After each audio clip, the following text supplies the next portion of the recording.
ఇక్కడ 59 క్వశ్చన్ చూడండి. ఒక దీర్ఘగణం పొడవు వెడల్పులు వరుసగా ఏమేమి ఇచ్చింది మనకి 20 తర్వాత 10 ఇచ్చింది. ఓకేనా, నేను ఇక్కడ రాసుకుంటున్నా. సో పొడవు ఎంత ఇచ్చిందంటే 20 సెంటీమీటర్ ఇచ్చిండు. తర్వాత నెక్స్ట్ వెడల్పు అంటే బి ఈక్వల్ టు 10 సెంటీమీటర్. తర్వాత మనకి దాని సంపూర్ణతల వైశాల్యము 1300 చదరపు సెంటీమీటర్. అయినా దీని ఎత్తు ఎంత? సంపూర్ణతల వైశాల్యం అంటే టీఎస్ఏ. ఓకే, షార్ట్గా లేదంటే సంపూర్ణతల వైశాల్యం ఈక్వల్ టు ఫార్ములా ఏంటి? 2 × LB + BH + LH. అయితే ఇది మనకు సంపూర్ణతల వైశాల్యం ఇచ్చిండు. ఎంత ఇచ్చిండు ఇక్కడ? 1300. ఓకేనా, మనం 59 క్వశ్చన్ చేస్తున్నాం సొల్యూషన్. ఓకే, 1300 ఇక్కడ రాద్దాం 1300. ఓకే, సో ఇప్పుడు మరి హెచ్ తెలియదు కాబట్టి హెచ్ని మనం కనుక్కోవాలి. ఇప్పుడు ఒక క్వశ్చన్ ఏంటి? ఒక దీర్ఘగణం పొడవు వెడల్పులు ఇచ్చిండు, దాని సంపూర్ణతల వైశాల్యం ఇచ్చిండు, దీని ఎత్తు కనుక్కోవాలి మనం ఇప్పుడు. ఓకేనా, దీర్ఘగణం పొడవు వెడల్పులు ఇచ్చిండు 2010, సంపూర్ణతల వైశాల్యం ఇచ్చిండు 1300, దీని ఎత్తు ఎంత కనుక్కుందాం. ఓకే, సో ఇక్కడ సొల్యూషన్ చేద్దాం. మరి సంపూర్ణతల వైశాల్యం ఎంత ఇచ్చిండు? 1300 ఇచ్చేసిండు. ఇక్కడ రాసేసాం, ఆల్రెడీ రాసాము. ఇక్కడ 2 × 10 సబ్స్టిట్యూట్ చేసేద్దాం. ఇక్కడ L × B అంటే 20 × 10 ప్లస్ నెక్స్ట్ ఇక ఈజీ ఇట్లా తీసేసుకోండి. LBH ఆర్డర్గా తీసుకొని ఈ 2 తీసుకోండి, ప్లస్ ఈ 2 తీసుకోండి, తర్వాత ఈ 2 తీసుకోండి ఫాస్ట్గా. So 10 × H plus H × 20 equal to ఎంత? 1300. ఓకే, సో 2 × 2 1 2, ఎన్ని zeros 1 2, 2 zeros plus 10H plus next 20H is equal to 1300. ఓకేనా, సో ఇక్కడ 2 × 200 మొత్తం ఎన్ని హెచ్లు ఉన్నాయి? 30H. Okay, equal to 1300. So మరి ఇప్పుడు 2తో క్యాన్సిల్ చేద్దాం. ఇక్కడ 2 6 12, 12 13 డిఫరెన్స్ ఎంత? 1, 2 5 10, 2 0 0. So 200 plus 30H is equal to 650. 30H is equal to 650 minus 200. ఓకేనా, so 0 5 - 0 5, 6 - 2 4. Okay, here 30H, but you need H equal to 450/30. Last zeros can be cancel. 3 1 3 15 45. So H equal to ఎంత? 15 centimetres. ఓకేనా, చూడండి ఇప్పుడు క్వశ్చన్లో 59 question చేస్తున్నాం మనం. 15 ఎక్కడుంది answer? ఇక్కడ ఉంది. So option 2 is the answer. ఓకేనా, సో నెక్స్ట్ క్వశ్చన్ చూద్దాం. 60 క్వశ్చన్ కూడా చూడండి.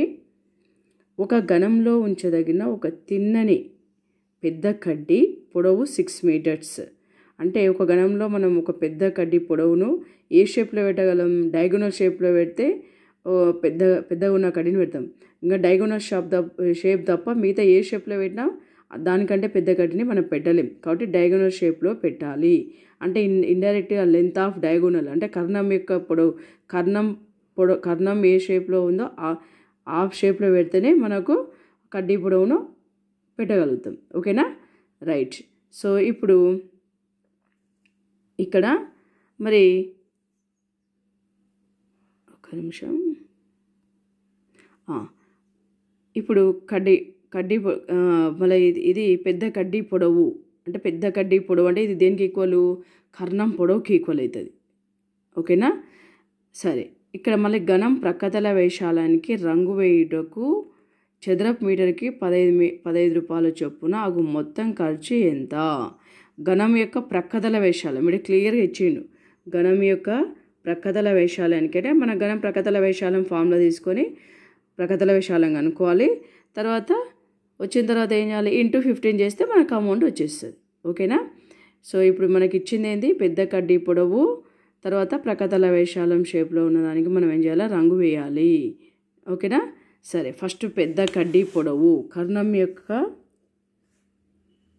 ఘనంలో చూడండి 60కి సొల్యూషన్ ఇక్కడ వేస్తున్నాం.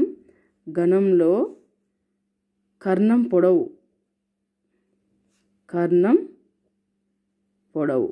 సో క్లియర్గా చూడండి స్టెప్స్ ఇక్కడ. మన కర్ణం పొడవుకి ఫార్ములా ఏంటంటే root of A square plus A square plus A square. ఎలా వచ్చిందో చూపిస్తున్నా, డైరెక్ట్ కూడా మన ఆన్సర్ గుర్తుపెట్టుకోవచ్చు. మొత్తం ఎంత 3a square. So equal to ఇక్కడ రూట్ సపరేట్ అవుతాం, √3 into √a square. Square root cancel, √3a. ఓకేనా. సో ఇది మనకి కర్ణం పొడవు వచ్చేసింది, ఇక్కడ కర్ణం పొడవు. ఓకే. సో మరి నీకు ప్రక్కతల వైశాల్యం కావాలి. ప్రక్కతల ఘనం యొక్క ఘనం ప్రక్కతల వైశాల్యం ఈక్వల్ టు ఫార్ములా ఏంది 4a స్క్వేర్. మనకి ఇక్కడ మరి కడ్డీ పొడవు ఇచ్చేసింది. ఇక్కడ 60లో చూడండి, తిండని కడ్డీ పొడవు అంటే కర్ణం పొడవు అనుకోవాలి. కర్ణం పొడవు ఇప్పుడు ఎంత ఉన్నట్టు మనకి ఇక్కడ 6. మనకి ఇక్కడ కర్ణం పొడవు ఎంత ఉంది, √3a ఉంది. అంటే ఇక్కడ that implies √3a equal to మనకి ఇందాక కర్ణం పొడవు ఏంటి 6. ఓకేనా. ఆ కర్ణం పొడవుకి కడ్డీ పొడవుకి మనం ఈక్వల్ చేసేసి ఏ అనుకోవాలి. a equal to 6/√3. ఇక్కడ సబ్స్టిట్యూట్ చేసేద్దాం. ఏని ఇక్కడ సబ్స్టిట్యూట్ చేసేద్దాం. 4 ఇంటూ a అంటే 6/√3 whole square. Okay. 4 into 6 6 36 √3 whole square. Square root cancel. Okay. Next 4 into 36/3. 3 1 జా 3 2 జా. సో 12 4 జా 48 సెంటీమీటర్ స్క్వేర్ వస్తుంది. కానీ మనకి ఈ ఘనం ప్రక్కతల వైశాల్యానికి రంగు వేయడానికి అమౌంట్ ఎంత కనుక్కోమంటున్నాడు. ఇక్కడ చూడండి, ఇక్కడ 60 క్వశ్చన్ చేస్తున్నాం. చదరపు మీటర్కి 15 రూపాయల చొప్పున ఆగు మొత్తం ఖర్చు ఎంత. కాబట్టి ఇంటూ 15 చేయాలి, జస్ట్ అంతే. ఇక్కడ ఇంటూ 15 చేసేసేయాలి.